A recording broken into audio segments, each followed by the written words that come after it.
चलिए उत्तराखंड की खबरें लेकर एक बार फिर से हाजिर हैं हम। सबसे पहले देहरादून की बात करते हैं। डालनवाला क्षेत्र में ईसी रोड पर आज बवाल हो गया।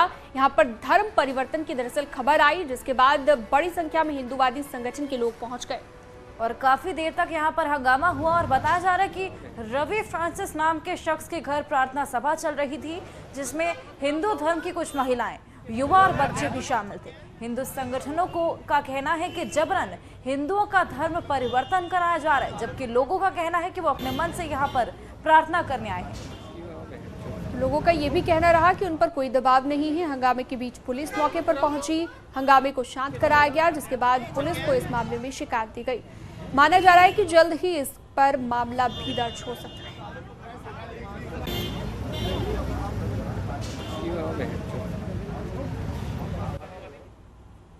सीएम धामी दिल्ली के दौरे पर हैं और यहां उन्होंने छावला केस में पीड़ित किरण नेगी के माता-पिता से मुलाकात की और कहा कि उत्तराखंड सरकार उत्तराखंड की बेटी को इंसाफ दिलाने के लिए हर संभव मदद करेगी। सीएम धामी ने उन्हें बताया कि केंद्रीय कानून एवं न्याय मंत्री किरण रिजिजू से इसे लेकर बात हुई है और केस की वकील चारू खन्ना से भी मुख्यमंत्री ने बात की है। कुछ दिन पहले फोन पर भी सीएम ने किरण नेगी के पिता से बात की थी, अब दिल्ली आकर मुलाकात की है।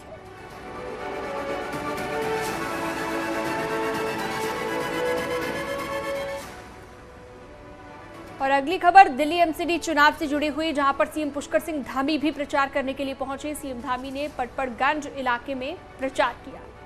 साथ ही यहां पर मंडावली और विनोद नगर में सीएम धामी ने एक रोड शो भी किया। इस इलाके में बड़ी संख्या में प्रवासी उत्तराखंड रहते हैं और बड़ी संख्या में लोग सीएम धामी के रोड शो में पहुंचे। ईस्ट दिल्ली के सांसद गौतम गंभीर भी सीएम धामी के साथ रहे और बड़ी संख्या में बीजेपी कार्यकर्ता मौजूद रहे। यहाँ पर सीएम धामी ने दिल्ली की केजरीवाल सरकार पर हमला किया। उन्होंने हमला बोलते हुए कहा कि वो जनता को बरगला रहे हैं और उनके मंत्री जेल में मसाज करा रहे हैं। सीएम धामी ने बीजेपी के पक्ष में वोट की अपील। से अभिनंदन करें, स्वागत करें। आप लोग जोरदार जयघोष लगा के नारे लगा दीजिए। Bharatiya Janata party, Bharatiya Janata party, Shri Pushkar Dhami, Shri Pushkar Dhami, Shri Pushkar Dhami. Delhi MCD चुनाव में प्रचार के लिए पहुंचे उत्तराखंड के मुख्यमंत्री पुष्कर सिंह धामी ने न्यूज 18 से एक्सक्लूसिव बातचीत की है। और इस दौरान धामी ने उत्तराखंड में खाली पदों पर जल्द भर्ती होने की भी बात कही। धामी जी काफी फिट नजर आ रहे हैं, क्या है आपकी फिटनेस का राज? नहीं, मैं कोशिश करता हूं कि प्रातःकाल उठकर जो भी थोड़ा व्यायाम इत्यादि, घूमना और योग, ये मेरे जीवन की नियमित दिनचर्या है। और बाकी लोगों की सेवा में लगा रहता हूं। सबसे बड़ी बात यह है कि अगर मैं लोगों के बीच में ठीक प्रकार से अपनी सेवा दे पाता हूं तो मुझे बड़ा मानसिक भी और शारीरिक रूप से दोनों प्रकार से ही सुकून मिलता है, शांति मिलती है और मैं अपने आप को फिट महसूस करता हूं। आज अल्मोड़ा में बैडमिंटन खेल रहे थे और इससे पहले कबड्डी भी खेलते नजर आ रहे थे। खेलों के प्रति आपका रुझान कुछ ज्यादा ही है या लोगों को जागरूक कर रहे हैं? देखिए, बचपन से ये सब खेल में खेलता ही रहा हूँ, चाहे कबड्डी हो, चाहे बैडमिंटन हो या क्रिकेट हो। तो जब भी अभी युवा लोग मिलते हैं या खिलाड़ी मिलते हैं तो मैं कोशिश करता हूँ कि सांकेतिक रूप से उन सब के बीच में खेलूं, जिससे कि उनके अंदर भी एक उत्साह आए, उन सब का प्रोत्साहन हो, कहीं ना कहीं वो खेलों के प्रति और जोर शोर से जो है उसको अपने जीवन में अपनाएं। मॉर्निंग वॉक की फोटो अक्सर सोशल मीडिया पे आपकी चलती हैं और उसमें देखते हैं कि बिना लाव लश्कर के आप बुजुर्गों से भी मिलते हैं, युवाओं से मिलते हैं, उनसे बातचीत भी करते हैं। मैं कोशिश करता हूं कि वैसे मेरी आदत में शुमार है कि मैं प्रातःकाल उठता हूं और मॉर्निंग वॉक जहां भी होता हूं वहां करता हूं। लेकिन इस प्रकार से जब मैं प्रवास पर होता हूं तो वहां अगर बहुत ज्यादा तामझाम के साथ अगर जाऊंगा तो लोगों से ठीक प्रकार से उस प्रकार से नहीं मिल पाता हूँ। थोड़ा लोग भी अपने आप को उतना सहज महसूस नहीं करते हैं, इसलिए मैं कोशिश करता हूँ कि उनसे व्यक्तिगत रूप से मिलूं और नितांत थोड़ा अकेले में बात करूं। अभी कुछ दिन पहले पिथौरागढ़ आप गए थे, वहां पर स्कूली बस रुकवाकर बस पर चढ़े और स्कूली बच्चों से बातचीत की, क्या गुफ्तगू हुई बच्चों के साथ? नहीं, मैं वहां से निकल रहा था तो अचानक स्कूल की बस रुकी हुई थी और मैं सोच रहा था कि ये बच्चे शायद स्कूल जा रहे होंगे। विधानसभा बैकडोर भर्ती घोटाले में अंकिता मर्डर केस में सफेद पोश का नाम खोलने समेत कई मुद्दों को लेकर कांग्रेस नेता प्रीतम सिंह सोमवार को सचिवालय कूच करने जा रहे हैं। प्रीतम सिंह के इस ऐलान को बीजेपी ने बेफिक्री में उड़ा दिया है। कांग्रेस नेता प्रीतम सिंह ने सोमवार को सचिवालय कूच का ऐलान किया है, लेकिन उनका ये कूच क्या कांग्रेस का कूच है या सिर्फ प्रीतम सिंह का, इसे लेकर सस्पेंस बना हुआ है। अब इससे पहले कि प्रीतम सिंह अपने कूच से सरकार पर दबाव बना पाए, बीजेपी उनके कूच की हवा निकालने की कोशिश में जुट गई है। बीजेपी प्रदेश अध्यक्ष महेंद्र भट्ट ने कहा है कि प्रीतम सिंह की रैली पर खुद उनके ही प्रदेश अध्यक्ष सवाल खड़ा कर चुके हैं, लिहाजा धड़ों में बटी कांग्रेस की हम बहुत ज्यादा चिंता नहीं करते। प्रीतम सिंह जी की रैली पर तो उनके प्रदेश अध्यक्ष ने प्रश्न खड़ा कर दिया है। अब किस विषय को लेकर रैली निकाल रहे हैं, लेकिन विषय पर प्रश्न खड़ा करना कांग्रेस का काम है। कांग्रेस उनके रैली पे प्रश्न खड़ा किया है। कांग्रेस धड़ों में बटी हुई है और इस प्रकार का अनेकों प्रश्न आज एक कर रहा है, कल दूसरा करेगा, तीसरा करेगा। कांग्रेस के अंदर क्या चल रहा है उसमें बहुत ज्यादा हम उसकी चिंता करते नहीं है। कूच को सफल बनाने की तैयारियों में जुटे प्रीतम सिंह ने महेंद्र भट्ट को जवाब दिया है। प्रीतम ने कहा कि महेंद्र भट्ट पहले अपने घर को संभालें, फिर कांग्रेस की ओर देखें। जो धुंध बीजेपी में लगी है, महेंद्र भट्ट पहले उसको साफ करें। तो पहले अपने घर को संभाल लें। जो द्वंद्व जो है आज सरकार में मचा हुआ है उसको जो है वो ठीक करें। दो पूर्व मुख्यमंत्री कह रहे हैं कि भ्रष्टाचार हो रहा है, कि जब आपने सरकार में भ्रष्टाचार देखा था तो जब आप मुख्यमंत्री बने तब उस भ्रष्टाचार को आपने क्यों समाप्त नहीं किया। ऊपरी तौर पर बीजेपी भले ही बेफिक्री दिखा रही हो, लेकिन ये भी सच है कि प्रीतम के कूच पर उनकी नजरें टिकी रहेंगी। कूच में कितने लोग शामिल हुए, युवाओं की संख्या क्या रहती है, कांग्रेस के बड़े नेता शामिल होते हैं या नहीं, इन पॉइंट्स पर बीजेपी का खास फोकस रहेगा। देहरादून से न्यूज 18 के लिए सुनील नवप्रभात की रिपोर्ट।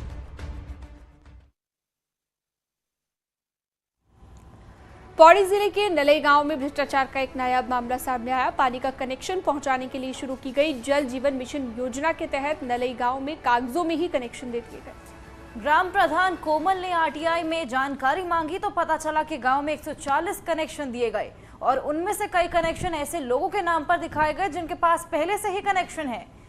कलजी खाल ब्लॉक में आने वाले गांव के इस घोटाले की जांच टीम ने अपनी रिपोर्ट ब्लॉक प्रमुख मीना राणा को सौंप दी है। जांच रिपोर्ट में इस बात का जिक्र है कि कागजों में 140 कनेक्शन दिए गए हैं, जबकि गांव में सिर्फ 70 कनेक्शन ही मिले। जाहिर है 50% कनेक्शन कागजों में दिए जाने की एवज में भ्रष्टाचार का यह मामला सामने आया। पानी के कनेक्शन को लेकर धांधली हुई है।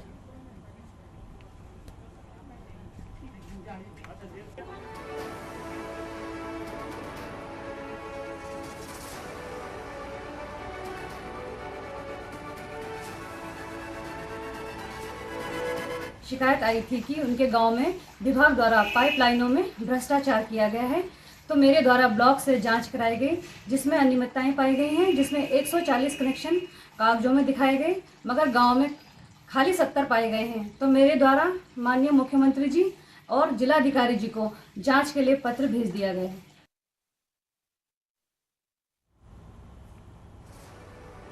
कमीशन खोरी से लेकर स्मार्ट सिटी और स्मार्ट सिटी से लेकर एसएलपी का विवाद, तीनों मामले में बयानबाजी से बीजेपी की मुश्किल बढ़ गई है।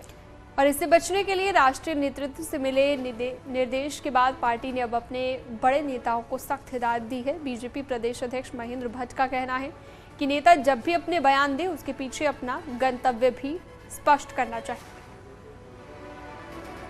तो उन्होंने बोला है कि उसके पीछे अपना मंतव्य भी उनको स्पष्ट करना चाहिए ताकि कोई विवाद की स्थिति ना बने। हालांकि बीजेपी पूरे विवाद के लिए अब सोशल मीडिया और मीडिया पर ठीकरा फोड़ रही है कि बयानों को तोड़ मरोड़ कर पेश किया जा रहा है, जिसे कांग्रेस हवा दे रही है। तो मैं बयानों को लेकर विषय आया तो स्वाभाविक में इन सब लोगों से मिला तो इनका आशय कुछ और था। आजकल मीडिया, सोशल मीडिया, खासतौर पर पोर्टल जो है ये अपनी इच्छा से चीजों को आगे बढ़ाता है। तो हमने ये भी गाइडलाइन दी है कि आशय क्या है, इस आशय से भी कम से कम संगठन के प्रमुख लोगों को वो अपनी जानकारी देते हैं। उसी परिप्रेक्ष्य में अपने त्रिवेंद्र जी राष्ट्रीय अध्यक्ष से मिले, हमारे तीरथ जी से मेरा खुद मिलना हुआ। तो आशय का एक प्रकार का बड़ा पक्ष होता है, लेकिन आजकल सोशल मीडिया जो चलाना चाहता है, किस बात को कैसे तोड़ मोड़ को पेश करता है, वो भी हम सबके सम्मुख है।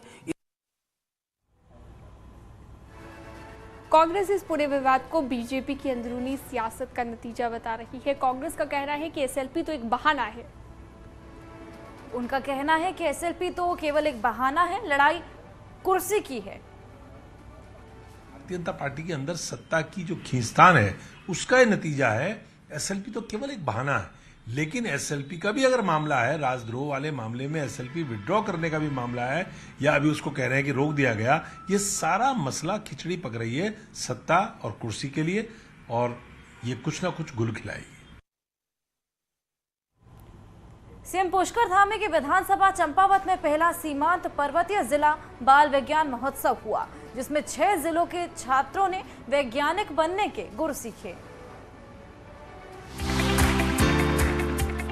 भविष्य के इन वैज्ञानिकों की तस्वीर आई है चंपावत के जवाहर नवोदय स्कूल से। यहाँ चल रहे 2 दिवसीय पहले सीमांत पर्वतीय जनपद बाल विज्ञान महोत्सव को उत्तराखंड राज्य विज्ञान एवं प्रौद्योगिकी परिषद द्वारा आयोजित किया गया, जिसमें राज्य के सीमांत जिले चंपावत, पिथौरागढ़, बागेश्वर, उत्तरकाशी, चमोली और रुद्रप्रयाग जिलों के 250 बाल वैज्ञानिकों ने हिस्सा लिया। देश के वैज्ञानिकों द्वारा तैयार आधुनिक तकनीकों के गुर सीखे और भविष्य के वैज्ञानिक बनने की उम्मीदों के पंख लगे।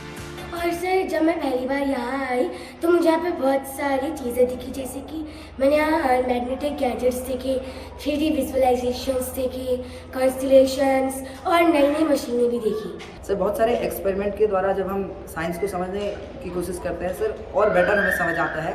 तो जैसे कि बहुत सारे टीचर्स वहाँ से आए हुए थे, प्रोफेसर, उन्होंने हमें समझाया, तो बहुत ही अच्छे से सर हमें समझ में आया। एक नया एक्सपीरियंस था सर, बहुत मजा आया। 19 नवंबर को खुद सीएम पुष्कर सिंह धामी इन बाल वैज्ञानिकों के बीच पहुंचे थे और उन्होंने इस बाल विज्ञान महोत्सव को सीमांत क्षेत्र के छात्रों के लिए साइंस टेक्नोलॉजी से जुड़ने वाला बड़ा कदम बताया। वैज्ञानिक चेतना के विकास के लिए भी, बच्चों को जोड़ने के लिए भी, और साइंस एंड टेक्नोलॉजी जो एक बूस्टर होती है पूरे डेवलपमेंटल प्रोसेसेस के लिए, उसके लिए उत्तराखंड में एक नई शुरुआत हुई है। विज्ञान के इस युग में देश के वैज्ञानिकों के बीच आधुनिक टेक्नोलॉजी के गुर सीखना सीमांत जिलों के इन बाल वैज्ञानिकों के लिए सपना सरीखा है, जो इनके सपनों की नींव को और मजबूत करेगा। चंपावत से न्यूज़ 18 के लिए कमलेश भट्ट की रिपोर्ट।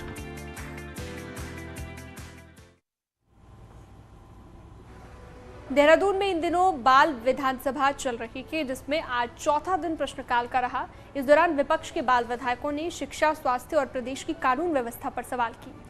वहीं सत्ता पक्ष के बाल विधायकों ने उनके जवाब दिए। प्रदेश के ज्वलंत मुद्दों पर भी विपक्ष और सत्ता पक्ष के बाल विधायकों ने चर्चा की। इस दौरान कैबिनेट मंत्री गणेश जोशी भी बाल विधानसभा का हिस्सा बने। उन्होंने कहा कि इस बाल विधानसभा को देखकर लगता है कि युवाओं के लिए सदन की कार्रवाई समझने का ये एक बहुत अच्छा मंच है।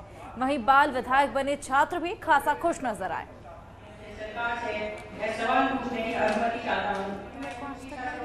जैसे प्रतिभागियों को अपने टैलेंट को शोकेस करने का एक काफ़ी अच्छी अपॉर्चुनिटी हमें मिलती है, और इस टाइप के कॉन्टेस्ट ऑर्गेनाइज कराने से हमें दिखाने का ये मौका मिलता है कि हम भी, हमारे भी जो अलग अलग सेक्टर्स हैं उस पर भी हम फ्यूचर में कुछ ना कुछ कर सकते हैं। बद्रीनाथ धाम की कपाट बंद होने के बाद दूसरे दिन शंकराचार्य की डोली गरुड़ भगवान के साथ उद्धव और कुबेर की चल विग्रह डोलियां पांडुकेश्वर पहुंची। और अब शीतकाल में उद्धव और कुबेर की पूजा अर्चना पांडुकेश्वर में होगी। यहां जनवरी में ग्रामीणों की तरफ से कुबेर की विशेष पूजा की जाती है। माना जाता है कि पांडु महाराज ने पुत्र नहीं होने पर यही तपस्या की थी और उसके बाद ही उन्हें पुत्रों के रूप में पांडव प्राप्त हुए। इसलिए शीतकाल में पांडुकेश्वर में पूजा का महत्व होता है। वहीं शंकराचार्य की डोली जोशीमठ जाएगी। सोमवार को शंकराचार्य की डोली जोशीमठ पहुंचेगी और पावन गद्दी पर वो विराजमान होंगे, जबकि गरुड़ भगवान नरसिंह मंदिर में विराजमान होंगे। उनकी शीतकाल में यहीं पर पूजा की जाएगी, जबकि बद्रीनाथ के कपाट खुलने के बाद फिर से बद्रीनाथ धाम जाएंगे।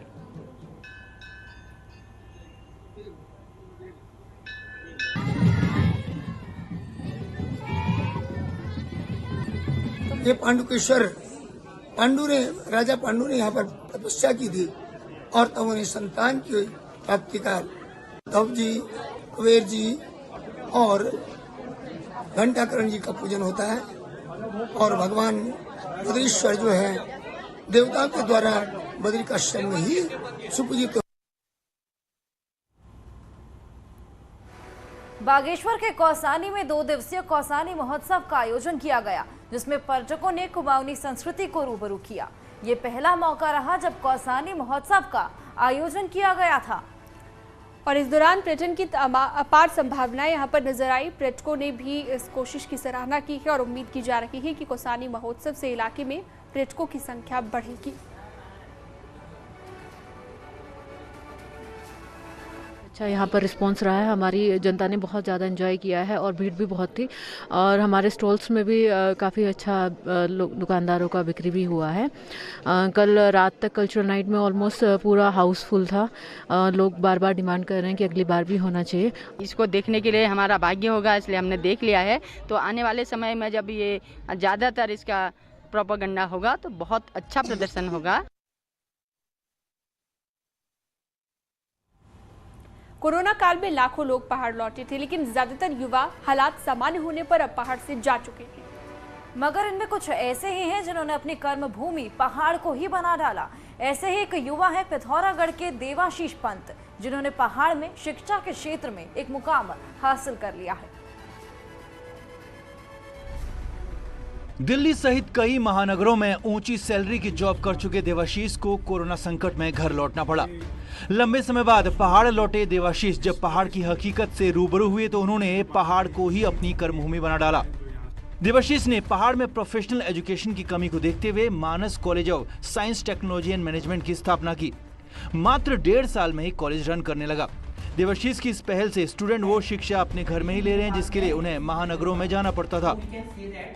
पहाड़ का पानी और पहाड़ की जवानी यहीं के काम आएगी, तो यही उद्देश्य था मेन। इस कॉलेज की नींव में एक पलायन जो यहाँ की समस्या है वह है, दूसरा है यहाँ के बच्चों का जो अपॉर्चुनिटीज़ की कमी यहाँ पे है, उसको वो अपॉर्चुनिटीज़ आज ग्लोबल पर्सपेक्टिव से हम देखें तो ज्योग्राफीज के से रेस्ट्रिक्टेड नहीं है। फिलहाल MCSTM को 6 कोर्स की मान्यता मिली है, जबकि 3 कोर्स में 80 से ज्यादा स्टूडेंट स्टडी कर रहे हैं।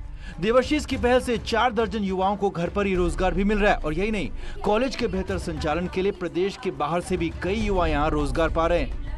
MCSTM को शोभन सिंह जीना यूनिवर्सिटी से मान्यता भी मिल चुकी है और कॉलेज को कुछ इस तरह बनाया गया है कि पहाड़ की प्रतिभाएं जो बाहर काम कर रही थी वो अब यहाँ लौट रही हैं। जब यहाँ कोरोना का संकट आया तो मैं यहाँ पर को फर्स्ट बार मैंने विजिट किया और मुझे ऐसा लगा कि जो क्वालिटी एजुकेशन की कमी है यहाँ पर को उसको पूरा किया जा सके, क्योंकि एजुकेशन तो सभी देते हैं बट क्वालिटी एजुकेशन की बहुत रिक्वायरमेंट है और स्किल बेस्ड एजुकेशन की और ज़्यादा रिक्वायरमेंट है। हम लोगों का जो इंडस्ट्री पार्टनर्स के साथ जो कोलैबोरेशन रहा, मतलब मुझे बताते हुए बड़ा अच्छा लग रहा कि लगभग 50 इंडस्ट्री पार्टनर्स जो हैं उनके साथ हमारा MOU साइन है। तो मेरा पर्पज़ ये है कि जितना भी बच्चा यहाँ से पास आउट हो वो उसको प्रॉपरली रोजगार मिले। देवाशीष ने अपनी जड़ों में रहकर शिक्षा को रोजगार का जरिया बनाया। देवाशीष की ये कोशिश उन युवाओं के लिए एक प्रेरणा है जो सोचते हैं कि पहाड़ में करने को कुछ नहीं है।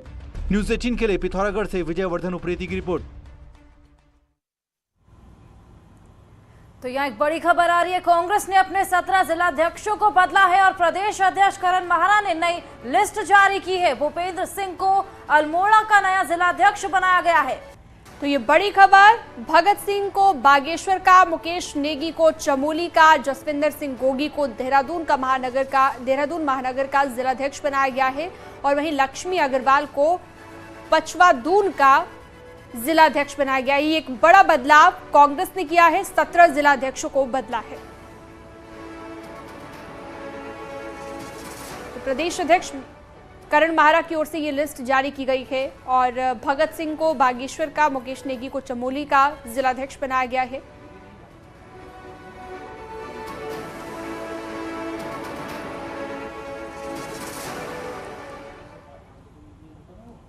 जल्द ही नैनीताल चिड़ियाघर में हिमालयन थार और ब्लू शिप पहुंचने की उम्मीद है और ये पहली बार होगा कि नैनीताल जू में हिमालयन थार के दीदार पर्यटक कर पाएंगे और इसके लिए बाकायदा सेंटर जू अथॉरिटी से अनुमति मिल गई है, जिससे अब पर्यटकों को जू में नए जानवर देखने को मिलेंगे। वहीं एनिमल एक्सचेंज प्रोग्राम के तहत नैनीताल चिड़ियाघर से दार्जिलिंग चिड़ियाघर को गुरल के साथ चीड़ फिजेंट और क्लीस फिजेंट दार्जिलिंग को दिया जाएगा। इससे यह है कि यहाँ पर कोई थार जो है इस नैनीताल जू में पहली बार इंट्रोड्यूस होगा यहाँ पर को, और ये जो हमारा जू का उद्देश्य है कि उच्च हिमालय क्षेत्रों का जो कलेक्शन है वो करना, उस और एक और हमारा इस फैसिलिटी यहाँ पर को हमारे वहाँ पर ऐड हो जाएगी। रामनगर के शांति कुंज में रहने वाले लोगों ने एक अनूठी मिसाल पेश की है। एक स्ट्रीट डॉग जो इन गलियों में रहती है, उसकी हालत अब ज्यादा खराब हो गई।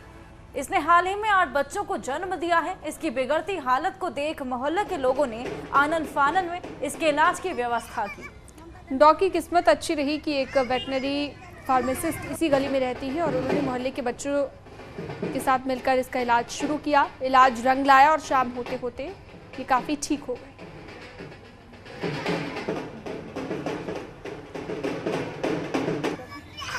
ममता गंदी हो रही है।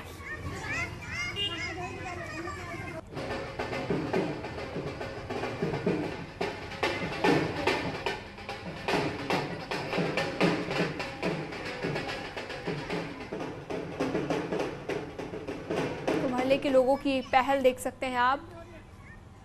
और डॉग की किस्मत यहाँ पर बोला जा रहा है कि अच्छी रही कि एक वेटरनरी फार्मासिस्ट उन्हीं की गली में रहता था और मिलकर कुत्ते का इलाज कराया और उनका इलाज रंग लाया है। साथ ही शाम होते ही कुत्ता एकदम ठीक हो गया। ममता गंदी हो रही है। हरिद्वार जिले के शहर और देहात में पहले कुश्ती, वॉलीबॉल और एथलेटिक्स का युवाओं में काफी क्रेज था, लेकिन अब युवाओं का रुझान क्रिकेट की तरफ बढ़ रहा है। और साथ ही अब बच्चों के हाथों में बैट और गेंद भी दिखाई देने लगे हैं।